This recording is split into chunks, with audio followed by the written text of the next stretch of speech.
All right, folks, good news if you haven't heard it. We have narrowly avoided a government shutdown. President Biden signed a spending bill into law after Kevin McCarthy and a few vaguely sane House Republicans caved, folded, bent the knee.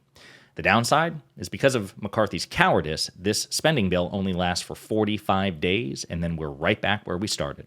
But before we unpack all that, if you haven't yet, please hit that like, subscribe, and the alert bell. Maybe check out my Patreon. I'd appreciate the support.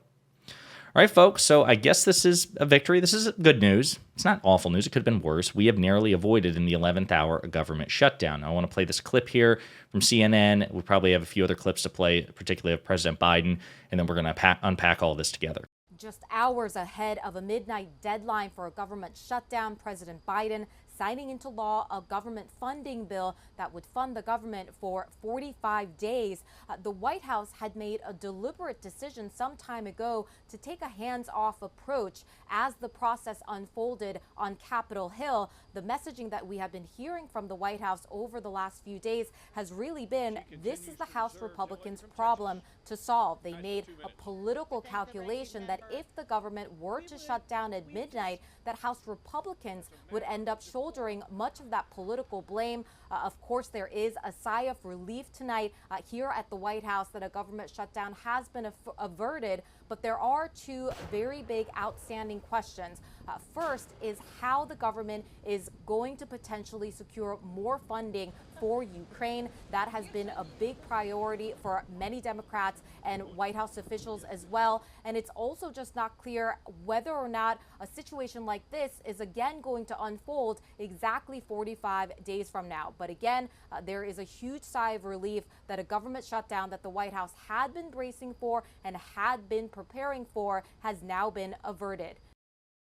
So yeah, again, this is good news for the most part because government shutdowns are pretty much bad for everybody in the sense that it has sweeping complications for the American people. And then when you combine it with the fact that just a few months ago we had a near debt ceiling catastrophe and an international economic crisis which would have ensued from that, thanks again exclusively to the Republican Party, there was a risk in the event of a government shutdown here that not only would it have had the normal effects, which are bad enough, like not paying our troops and our Border Patrol officers and TSA agents and, air traffic controllers and essential services and affecting Social Security and all the things, but that it may also downgrade once more our credit reliability with the rest of the world. So there would have been even macroeconomic implications potentially to come for this.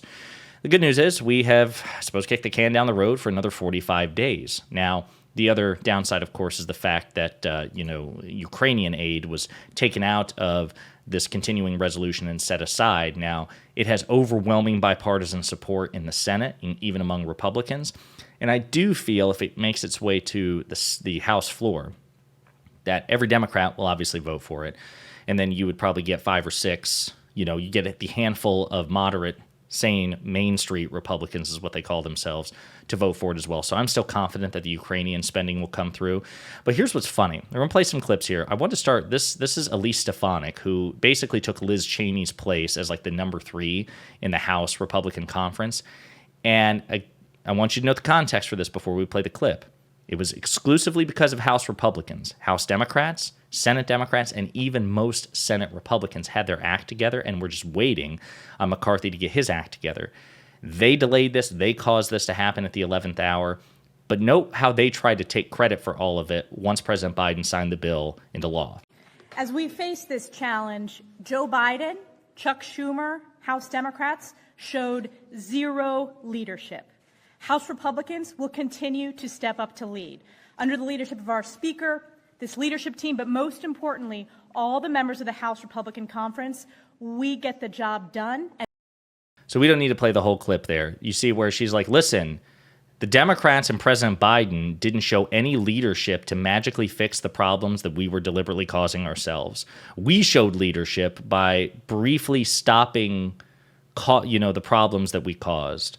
So strange. AOC called her out hilariously. Lead. More Democrats voted to keep the government open than Republicans did, which is true. We had to drag your party kicking and screaming across the finish line to fund schools and pay service members. And that was after you wasted the whole week on a joke impeachment hearing as shutdown loomed. 100%. again, historically speaking, shutdowns occur because of the Republican Party, because, again, they're a bad faith, anti-democratic party with no interest in or no talent for responsibly governing. They suck in that respect. But they're really good at generating crises. But what you should take heart in is, again, historically speaking, when government shutdowns occur, again, almost exclusively because of Republicans, it is usually Republicans who bear the blame politically. It's one of the few times that, thank God, the American people keep their eyes on the prize and rightfully blame the blameworthy party. Now, I want to play a couple of clips from President Biden in the aftermath of signing this legislation into law. You know, where I come from, when you make a deal and you give your word, you keep it. You give your word, you say, I'm going to do what I said I'm going to do, and you do it. You keep it. You keep your word. And I expect the Republican Speaker and Republicans in Congress to honor their word and keep the deal they made months ago when they tried to threaten us with almost international bankruptcy by not paying our debts. That includes comments made for fully funded services for our veterans and fully fund the needs of defense of our nation. You know, protect we have transformational investments we're already making to deal with the climate crisis. We are, protect Medicare's ability and power to negotiate lower prescription drug prices. We pay the highest prescription drug prices in the world. We're finally making progress. Yeah, so what he's referring to, again, is during those debt ceiling negotiations, again, which were a Republican-triggered issue, Kevin McCarthy, as the leader of the House Republican Conference, made a deal with President Biden with respect to future government spending. Biden and the Democrats kept their end of the bargain.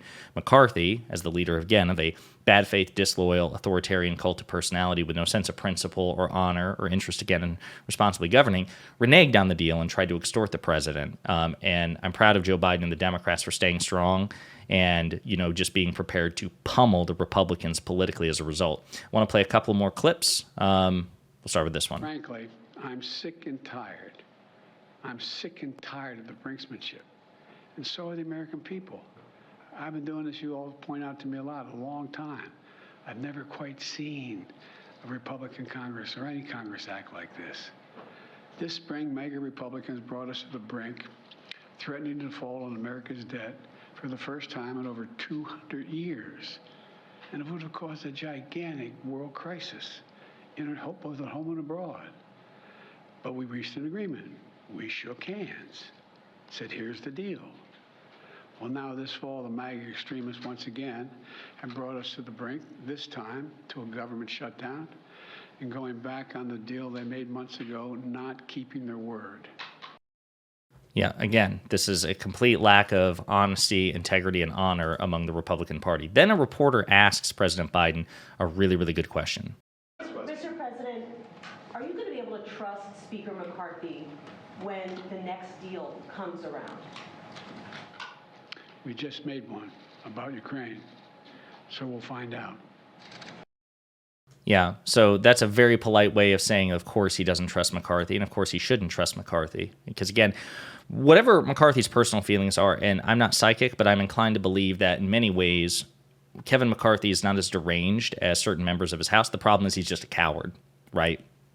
Like a lot of allegedly moderate Republicans are.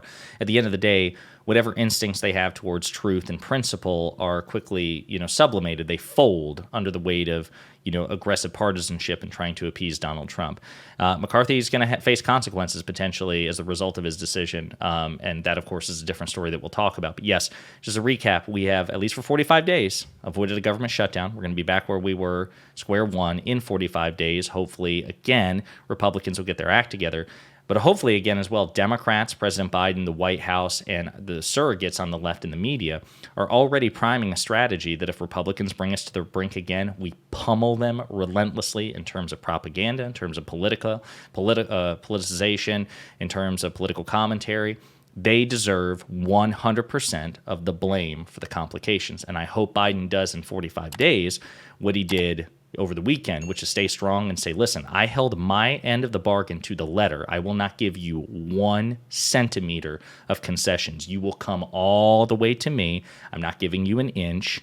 You will bend the knee. I hope he brings that energy again in 45 days.